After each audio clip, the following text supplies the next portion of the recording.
मेरे प्रिय परमेश्वर के लोगों, नीति वचन उसका 19 अध्याय 17 पद इस प्रकार कहता है कि जो कंगाल पर अनुग्रह करता है वह यहोवा को उद्धार देता है और वह अपने इस काम का प्रतिफल पाएगा। हम जब इस वचन को पढ़ते हैं तो यहाँ पर संसारिक कंगालों के बारे में दिया हुआ है और इस प्रकार एक प्रार्थना भी लिखी हुई है जिसे हमारे जीवन में होने की आवश्यकता है।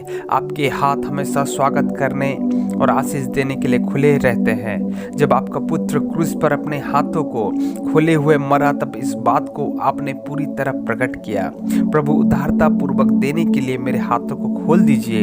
यदि मेरी मुट्ठियां बंद रहे तो मैं उसका पूरा नाप दबा दबा कर और हिला हिला कर और उभरता हुआ कैसे दे सकूंगा। मेरी सहायता कीजिए कि मैं प्रभु यीशु के शब्द हमेशा स्मरण रख सकूं कि लेने से देना धन्य है। और ये सारे वचन हमें इस बात पर जोर देते हैं कि हमें लेने से अधिक देने की आवश्यकता है। और हम जब तक इस बातों को नहीं सीखेंगे तो हमारे जीवन में आशीष नहीं आने की। रोमियो उसका 8 अध्याय 32 पद इस प्रकार कहता है, जिसने अपने एकमात्र पुत्र को भी नहीं रख छोड़ा, जिसने भली वस्तु रखने की नहीं सोची, वो हमारे लिए और क्या कुछ ना देगा। सच में हम इस संसार में आए हैं, हम इस संसार में धन इकट्ठा करते हैं, हम गाड़ी, घोड़े, अब विभिन्न प्रकार के सांसारिक वस्तुओं के पीछे पड़ते हैं और इस प्रकार हमारा मनभाव हो जाता है कि सब मेरा है, ये सब मेरा है। लेकिन परमेश्वर का वचन हमें और कुछ अलग बातें सीखने के लिए कहता है कि अपने धनी होने के समय में हमें दूसरों के साथ अपने धन को, अपने प्यार को, अपने चीज़ों को भी बांटना है और यही हमारे लिए मसीहत है। मसीहत भी एकमात्र ऐसा रास्ता है जहाँ पर प्रभु यीशु मसीह कहते हैं कि लेने से देना धन्य है, लेने से देना धन्य है। इसलिए हमें देने की आवश्यकता है, हमें अपने हाथों को खोलने की आवश्यकता है। हम हर समय अपने हाथों को खुला रख सकें, इसके लिए हमें प्रार्थना करने की आवश्यकता भी है। हालेलुया। जब हम अपने हाथों को खोलते हैं तो परमेश्वर हमारे लिए अद्भुत बातों को करता है। जब हम अपने हाथों को अन्य दूसरों के लिए खोलते हैं तो परमेश्वर हमारे लिए भी स्वर्ग का राज्य को खोल देता है।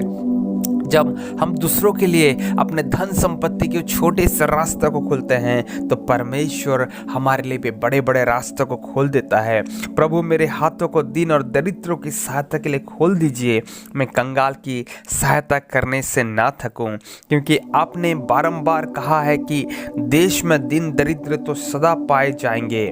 मैं मांगता रहता हूं और आप बिना उल्हाना दिए उदारता से देते रहते हैं। तब मैं उस दरिद्र को कैसे डांट सकता हूं जो मुझसे एक से अधिक बार मांगता है। विभिन्न प्रकार की प्रार्थना विभिन्न प्रकार के संतों के द्वारा की गई है कि हम हर एक व्यक्ति जो हमसे मांगते हैं हम उसको किस प्रकार दे सकते हैं, हम उनके लिए किस प्रकार आशीष का कारण हो सकते हैं। और नीति वचन उसका 19 अध्याय 17 पद कहता है कि कंगाल पर हमें अनुग्रह करना है और इस प्रकार हम अपने परमेश्वर को उधार देते हैं। उधार लेने के बाद ना कोई व्यक्ति सोता है, ना कोई व्यक्ति झपकी ले सकता है, क्योंकि उसको हर समय चिंता रहता है कि मैं किस प्रकार उसको मैं लौटा सकता हूँ। और जब हम परमेश्वर को इस भले कार्य के द्वारा उधार देते हैं तो परमेश्वर भी हमारे लिए दिन और रात एक कर देता है कि हमें भी आशीष दे सके। और नीचे लिखा हुआ है कि वह इसका